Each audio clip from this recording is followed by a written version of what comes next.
အားလုံးပဲမင်္ဂလာပါသင်ဟာမလေးစကားကိုလေ့လာနေတဲ့သူတစ်ယောက်ဒါမှမဟုတ်မလေးရှားမှာအလုပ်လုပ်နေတဲ့သူတစ်ယောက်ဆိုရင်မလေးစကားကိုလူမျိုးပေါင်းစုံကပြောနေကြတာဖြစ်တဲ့အတွက်နားထောင်တဲ့နေရာမှာအခက်အခဲဖြစ်နေသလားဒါမှမဟုတ်စကားပြောတဲ့အခါမှာထင်ငေါ့နေပါသလားဒီနေ့ဗီဒီယိုလေးကတော့သင်အတွက်ဖြစ်ပါတယ် listening skill ကိုနားထောင်မှုစွမ်းရည်တိုးတက်စေဖို့အတွက်အသေးစိတ်ရှင်းပြပေးတော့မှာဖြစ်ပါတယ် Audio အန်တက်ပဲဖြစ်ဖြစ်အဟောင်းပဲဖြစ်ဖြစ်Mr. K9 Channel နဲ့ပတ်သက်ပြီးသိချင်တာမေးချင်တာများရှိရင် comment box မှာရေးခဲ့ဖို့ဖိတ်ခေါ်ချင်ပါတယ်။ဗီဒီယိုတွေအဆက်မပြတ်တင်နိုင်ဖို့အတွက် YouTube ရဲ့ algorithm အရ like comment တွေကလည်းအရေးကြီးတာမလို့အပန်းမကြည့်ရင် like and comment လေးပေးခဲ့စေချင်ပါတယ်။ဗီဒီယိုလေးကိုစကြည့်ကြအောင်ပါ Pegang. Nak pakai tali pinggang ni tau tak bahaya. Okay ဒီနေရာမှာဗီဒီယိုလေးကိုခဏရပ်ပါမယ်ဒီနေ့ဗီဒီယိုမှာတော့ကျွန်တော်စကားလုံးတွေရဲ့အတိတ်ပဲထက် listening skill ကိုဘယ်လိုတိုးတက်အောင်လုပ်မလဲဝါကြတစ်ချောင်းကနေ listening point ကိုဘယ်လိုထုတ်ယူမလဲဆိုတော့ကျွန်တော်ပြောပြပေးချင်တာပါဆိုတော့ဒီမှာပြောသွားတာစကားတစ်ခုရှိပါတယ်အဓိကပတ်ကန်းနဲ့ပင်ကန်းဆိုတော့ပတ်ကန်းဆိုတာကဂိုင်းတွဲတာစုပ်ဂိုင်းတာတစ်ခုခုကိုပစ္စည်းတစ်ခုခုကိုဂိုင်းနေဒါမှမဟုတ်ယာရုတစ်ခုခုယူလဲဆိုရင်လည်းပတ်ကန်းနဲ့သုံးပါတယ်မန်နေဂျာယာရုယူတယ်စူပါဗိုင်ဇာယာရုယူတယ်ပတ်ကန်းနဲ့သုံးပါတယ်နောက်တစ်ကြောင်းကနပတ်ကိုင်းတာလီပင်ကန်းနီတောင်းတာဘာဟာရဆိုမင်းတီလာဘေးကင်းမှုအတွက်ခပတ်ပတ်ရမယ်ဒီနေရာမှာအဓိကပြောချင်တာကပတ်ကန်းရယ်ပင်ကန်းရယ်ပတ်ကန်းရယ်ဒီသုံးလုံးရဲ့အတန်ထွက်ကအနည်းငယ်ဆင်တူပါတယ်ဆိုတော့ပတ်ကန်း PEG GANG အဲ့လိုထွက်ပါမယ်ဆိုတော့ PEG ပတ် GANG ကန်ပတ်ကန်းဆိုတာကစုပ်ကိုင်းနဲ့ကိုင်းတွဲတာကိုပြောတာပါပင်ကန်း PING GANG ပင်ကန်းဆိုတာကခါကိုပြောတာပါခန္ဓာကိုယ်ကပတ်ကိုင်းဆိုတာအသုံးပြုတာ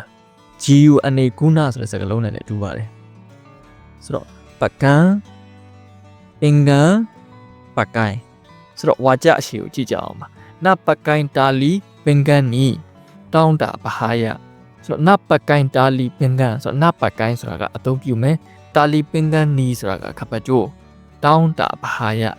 အနေရရှိတာသိလားလို့ပြောတာပါ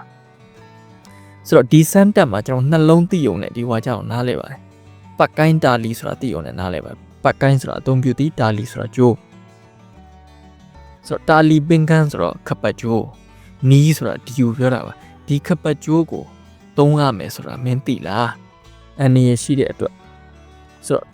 ပတ်ကိုင်းတာလီဆိုတာသိလို့ရှိရင်ကျွန်တော်ဒီဝါကြအတွက်နားလဲပါပြီဆိုတော့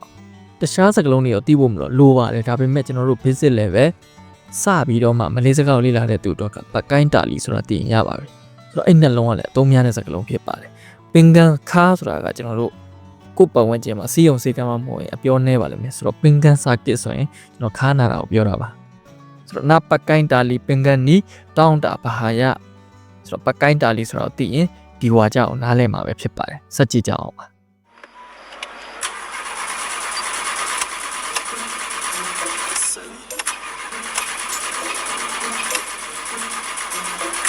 Ya Allah minyak habis. Ha, ini semua salah hang lah ni. Tadi dekat stesen minyak, hang tegur aku, hang sembang aku terus lupa nak isi minyak tahu tak? Salah saya juga. Memanglah.